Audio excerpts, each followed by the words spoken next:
I'm sorry, but your kids just wouldn't know how to handle themselves in the wilderness, my sister-in-law, Amanda, declared, her voice dripping with fake concern during our weekly family dinner. This camping trip is for experienced outdoor people only. I watched as my children, Emma, 10, and Luke, 8, slumped in their chairs, their faces falling at yet another exclusion from family activities. My husband, Mark, was away on a business trip, leaving me to face his sister's constant undermining alone. My kids have been taking wilderness survival classes for the past year, I said calmly, cutting into my chicken. They're actually quite capable outdoors. Amanda laughed, that high-pitched sound that always set my teeth on edge. Oh honey, a few classes don't make up for being city kids. We're talking about real camping here. No bathrooms, no electricity, just pure nature at Silver Pine Campground. I nearly choked on my water. Silver Pine Campground, of all the places they could have chosen. Besides, Amanda continued, we've already planned everything. It's going to be me, Jake, our kids, Mom and Dad, and Cousin Sarah's family. The perfect outdoor adventure. Perfect, indeed. I thought about the property deed sitting in my home office safe, the one my grandfather had left me 5 years ago. Silver Pine Campground had been his pride and joy, a sprawling 200-acre wilderness retreat that he built from nothing. When he passed, he left it to me, his only grandchild who shared his passion for conservation. Nobody in the family knew. Grandpa had made sure of that, knowing how they tried to take advantage. I kept the ownership quiet, letting the management company handle the day-to-day operations while I made improvements behind the scenes. Well, if you're sure we can't join, I trailed off, watching Amanda's satisfied smile grow wider. It's really for the best, she said, patting my hand condescendingly. We wouldn't want your kids to feel out of place. Or worse, get hurt because they don't know what they're doing. Later that night, as I tucked Emma and Luke into bed, I could see the hurt in their eyes. Mom, Emma whispered, we're not really city kids, are we? We know about camping. Remember all the stuff Great-Grandpa taught us? I smiled, remembering the weekends we'd spent with Grandpa at Silver Pine, learning about local plants, tracking animals, and understanding weather patterns. My kids probably knew more about outdoor survival than Amanda's phone-addicted teenagers. No, sweetie, you're not just city kids, I assured her. And I think it's time we showed the family exactly what you can do. The next morning, I made 2 calls. First, to the campground manager, Steve, who'd worked with my grandfather for 20 years. They're planning to camp next weekend, I told him. Let them make the reservation, but I have some special instructions. Then I called my friend Lisa, who ran the local wilderness school where my kids took classes. Remember that camping skills competition you mentioned? I think it's time we hosted it at Silver Pine. As the week progressed, Amanda's social media filled with posts about their upcoming exclusive family camping adventure. She made sure to tag everyone who was invited, probably so I wouldn't miss who was included. The day before their trip, she called me. Just checking if you're not too upset about missing the camping trip, she said, that false sweetness back in her voice. We could try to include you guys in the next family event. Maybe something more your speed, like a movie night. Don't worry about us, I replied. We've made our own plans for the weekend. I hope you all have a great time at Silver Pine. Oh, we will, she laughed. Jake's already packed all the luxury camping gear. It's going to be Instagram-worthy. Little did she know, Silver Pine has strict rules about authentic wilderness camping. No luxury RVs, no generators, no cell phone towers nearby. Just pure nature, exactly as Grandpa had intended. I'm sure it will be memorable, I said, ending the call before I could give anything away. That evening, I gathered Emma and Luke in the living room. How would you two like to show off your outdoor skills this weekend? Their eyes lit up as I explained the plan. The wilderness school competition would bring together kids from all over the state to demonstrate their survival skills. It would be held right next to the family campsite, though far enough away not to disturb them, unless, of course, they decided to investigate the commotion. Can we show Aunt Amanda our fire-starting technique? Luke asked excitedly. The one Great-Grandpa taught us. And what about our shelter building? Emma added. We've been practicing. I have them both feeling proud of their enthusiasm despite all the times they've been excluded and underestimated. You can show them everything you've learned. But remember, we're not doing this to prove anything to them. We're doing it because we love the outdoors just like Great-Grandpa did. As I tucked them in that night, I looked at the photo on their wall. my grandfather standing at the entrance to Silver Pine Campground, his arms around a younger Emma and Luke. He would have loved to see what was about to unfold. Tomorrow, Amanda would learn that her city kid cousins weren't quite what she thought. And maybe, just maybe, she'd learn something about judging people based on her own narrow assumptions. I pulled out the property deed one last time, running my fingers over my grandfather's signature. "You were right, Grandpa," I whispered. "Sometimes the best lessons are learned outdoors." The next morning dawned crisp and clear, perfect camping weather. I watched from my office window as a line of cars pulled into Silver Pine Campground, recognizing Amanda's luxury SUV leading the convoy.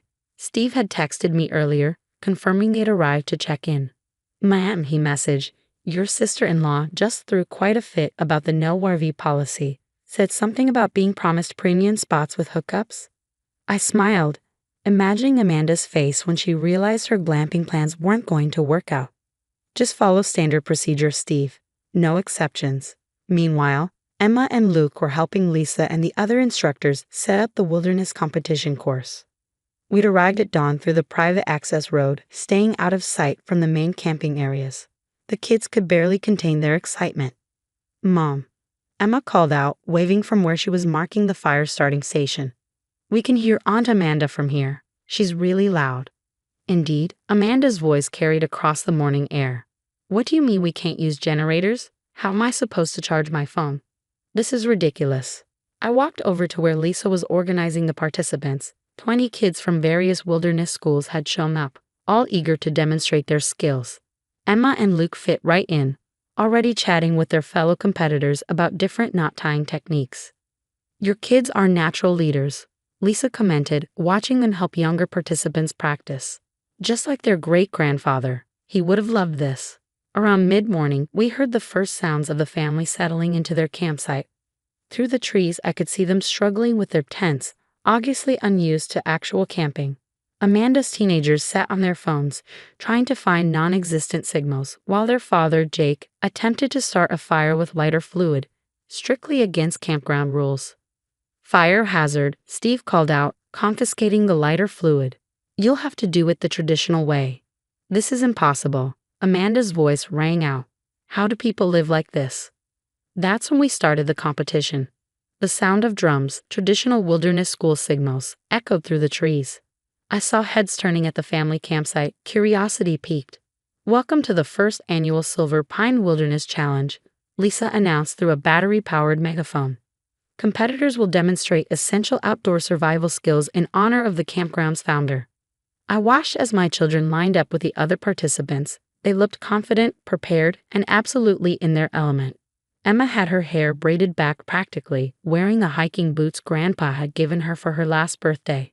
Luke stood tall in his wilderness school vest, covered in well-earned merit badges. The first challenge was shelter building. Teams have 30 minutes to construct a weather-resistant shelter using only natural materials. I noticed movement at the family campsite. People were wandering over to watch. "Mom," Sarah's youngest whispered loudly, "those kids are building better tents than ours." Emma and Luke worked seamlessly with their team, using techniques they perfected through countless practice sessions. Their shelter took shape quickly, sturdy, well-designed, and completely weatherproof. "Is that Emma and Luke?" I heard my mother-in-law's surprised voice. "What are they doing here?" The next challenge was fire starting, using traditional methods only. Luke stepped up confidently, demonstrating the bow drill technique Grandpa had taught him. Within minutes, he had a small flame going, nurturing it carefully into a proper campfire. "But they're city kids." Amanda's voice carried across the clearing. "How do they know how to do this?" I finally turned to acknowledge the growing crowd from our family campsite. "They're not just city kids," I said calmly. "They're their great-grandfather's grandchildren, and they've been learning from the best." "What do you mean?" Amanda demanded, her face flushed with either embarrassment or anger, possibly both. Before I could answer, Steve approached with his clipboard. "Ma'am," he said to Amanda, "I need to speak with the property owner about your multiple violations of campground rules. Do you know where I can find her?" All eyes turned to me as I raised my hand. That would be me. The silence that followed was deafening. Amanda's mouth opened and closed several times, no words coming out.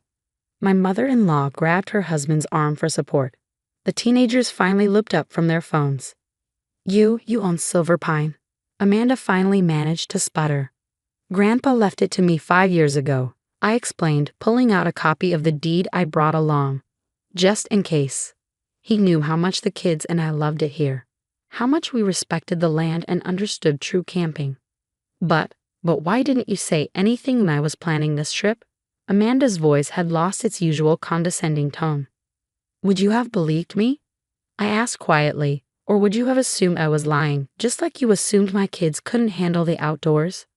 In the background, Emma and Luke's team was being awarded first place for the shelter building competition. My children beamed with pride, their accomplishments speaking louder than any argument I could make. I think my father-in-law said slowly, we all owe you and the kids an apology. Amanda looked like she swallowed something sour, but nodded reluctantly. We shouldn't have excluded you, she admitted, or made assumptions about the kids. I watched as my children accepted their awards, standing tall and confident in front of everyone. They'd proven themselves not because they needed to, but because they loved what they were doing, just like Grandpa had always taught them. The competition continues tomorrow, I said to the family. You're welcome to watch. And maybe, I added with a small smile, the kids could teach you a thing or two about real camping. As the family walked back to their campsite, looking significantly humbled, I heard Luke call out, Hey, Aunt Amanda. Want us to show you how to start a fire without lighter fluid? Sometimes, the best revenge isn't about getting even. It's about rising above and showing your true worth. Grandpa had known that all along. The rest of the weekend unfolded in ways I never expected. By Saturday evening, our formerly divided family had transformed into something entirely different. Emma and Luke, initially excluded for being city kids, were now the campsite celebrities. Like this, Aunt Amanda, Emma demonstrated patiently, showing her aunt how to identify edible berries during the foraging competition. Great-grandpa taught us that these darker ones are sweeter. Amanda, her designer camping outfit now legitimately dirty, actually listened. The condescension had faded from her voice, replaced by genuine interest. Your grandfather really taught you all this? Mom made sure we kept learning after he passed away, Emma explained, carefully placing berries in her competition basket. We come here almost every weekend to practice. Meanwhile, Luke had drawn a crowd of his cousins, demonstrating how to read weather patterns from cloud formations. Even Amanda's teenagers had put down their phones, fascinated by their younger cousin's knowledge. That's why we never needed weather apps out here, Luke explained proudly. Nature tells you everything you need to know if you pay attention. I watched from a distance, letting my children have their moment. Steve appeared beside me, clipboard in hand. Just like your grandfather, he said quietly. He'd be proud, seeing them teach others, not just show off their skills. He was right. This weekend had become about more than just proving Amanda wrong.